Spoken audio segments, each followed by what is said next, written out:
अरे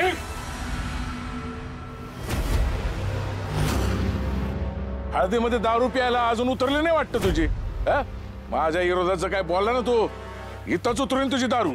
ए लय भोळा बोल नगस, तू लय आतल्या गाठीचा आहेस, मला चांगलंच माहिती आहे. हेलिकॉप्टर मधनं माझ्या लेकीची आणि जावायची एंट्री करणार आहे म्हणल्यावर तुला लय वाईट वाटलं. अरे जळतोयस तू, माझ्यावर जळतोयस, भांडलास माझ्याशी आणि काल मला धमकी दिलीस, आठवते का? हा हिम्मतराव, माझ्या समोर तुम्ही धमकी दिली होती.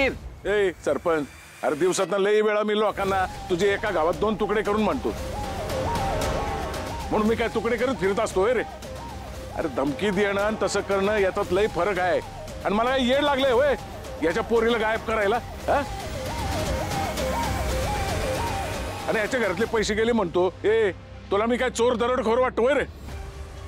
ए अरे तू लांडगा आहेस, लांडगा.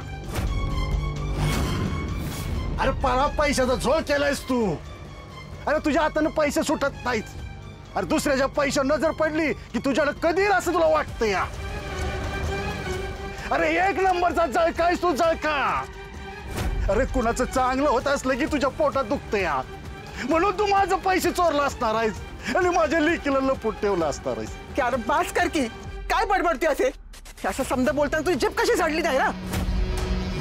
नाहीतर काय पक्या दादा, तुम्हाला काय आम्ही रस्त्यावर पडलेलं वाटलो का काय? हा, एक शब्द पण माझ्या नवऱ्याच्या विरोधात मी ऐकून घेणार नाही, आधीच सांगून ठेवते तुम्हाला. तर काल तुमचा नवरा माझ्या नवऱ्याचा जीव घ्यायला निघाला होता, ते चाललं आणि आम्ही साधं बोलायचं पण नाही. मला काय करते ते करून द्या, या घाबरत नाही. माझ्या लेकीला यात घ्यायचं नाही.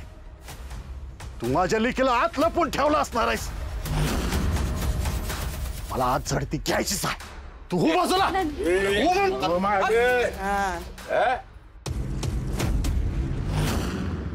या पक्क्याने वाड्यात बघितलं तर हरकत नाहीये, पण जर का हा शोधत शोधत पाठीमागे गेला तर माझी वाट लागेल.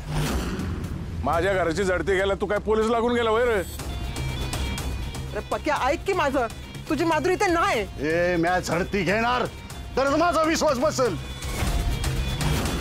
ए एवढं वाटतंय तर बघू दे की त्याला अख्ख्या वाड्यात, त्याशिवाय त्याच्या मनाची शांती नाही व्हायची. गाढवाचा गोंधळ लाताचा सुकाळ अशी गत आहे त्याची. ए जा बघ, जा आतमध्ये. अजिबात नाही. काय बी झालं ना तरी मी याला माझ्या घरात घेऊ देणार नाही. अहो असं काय करताय? बघू दे की त्याला. नाही म्हणलं ना एकदा म्हणजे नाही. मामा मी बघून सांगू का तुम्हाला? ए नका, मी माझ्या डोळ्यानं बघणार.